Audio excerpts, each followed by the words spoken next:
Welcome to the latest Trainers Talk. This is Donovan, and I'm happy to be joining you here. This kind of impromptu Trainers Talk. I was kind of out and about, and I got a question recently that I wanted to answer.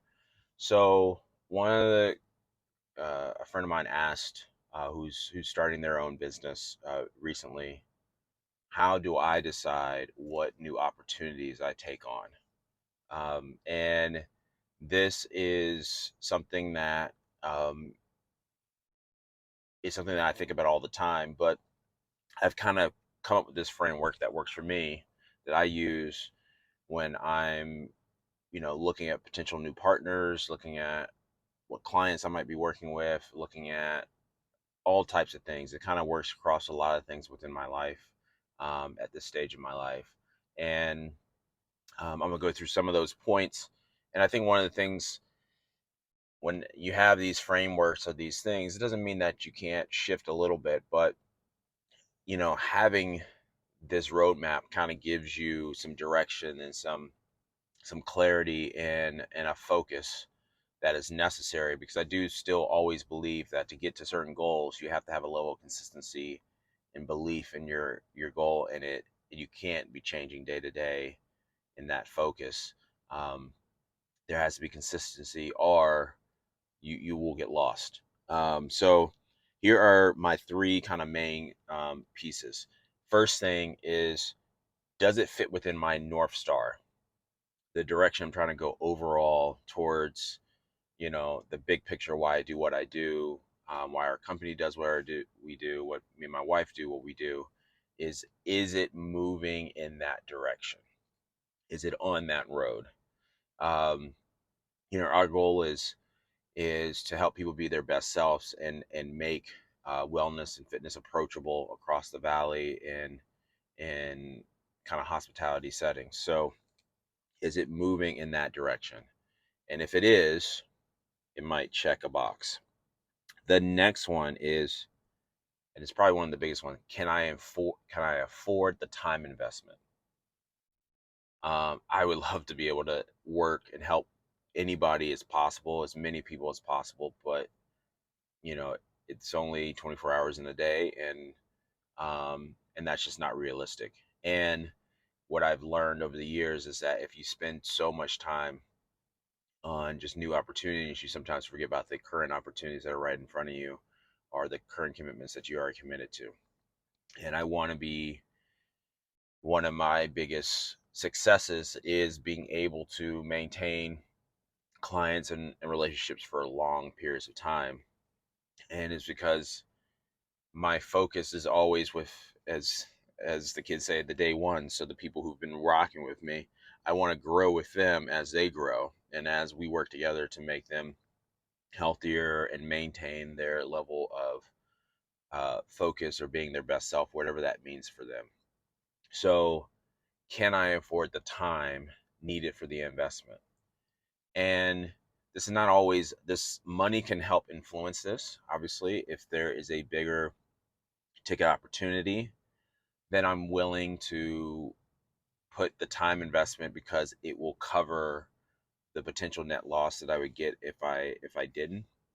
But there's certain times, even from a charitable thing to a new project, there's always, in the beginning of a new project, you always, for me, I always want to give more value than what somebody pays for. And so that initial first 20%, 10% of that relationship, that first month, 2 months of it, I'm spending way more time than what somebody potentially is paying me, or I'm spending more time in downloading and learning and researching, um, especially if it's with a new partner. And if it's with a new client, there's more assessments and things versus a client you've been working with 10 years.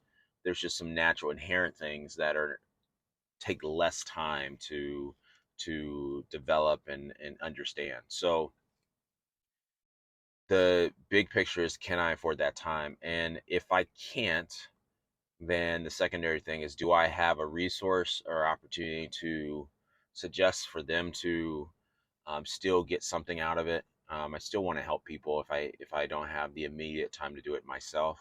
Um, that's the reason why the team grows. Oftentimes is trying to be able to say yes when I can, but then there's sometimes it won't match what they're asking for. If they're unrealistic on the value of my time, then I just have to kindly say no. And because if I don't feel like I can meet their expectations or go higher, um, and it's going to take up a lot of my time, where I won't get the return on goodwill, or the return in dollars, or the return in learning something that I want to learn that's interesting, then I have to kindly say no.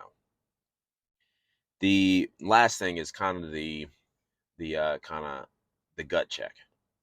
Is like, do you is there a gut thing there? Is there an intuition thing there? Is there an ego thing there that you're trying to figure out? Is this worth doing? And I think that piece is probably the juice, as they would say, within the squeeze is does it kind of give you a little tingling sensation? Do you feel like you could really help somebody? Do you really feel like this project you could learn a lot? Do you think this move would be a nice move for the company overall? Does it give you that feeling? Is it unique? Is it or is it something that's standard that that you feel like your team or yourself can really do a good job with? And sometimes that can override some of the other aspects. I still think the North Star and the time, it all kind of resides, but I kind of do need a little bit of a gut thing to say I really follow my intuition. The times that I haven't in my life, I've often regretted, most of the time. So I think you got to follow your intuition, build it up. It takes time to figure out what's good decisions. Sometimes you might flop, but I think about, if I feel like our team can handle it, if I feel like it fits within the time investment, if I feel like it's going towards that North Star, then it's most likely going to be an opportunity that we take on. And those three categories are the things that I use to develop, um, how do I take on a new opportunity.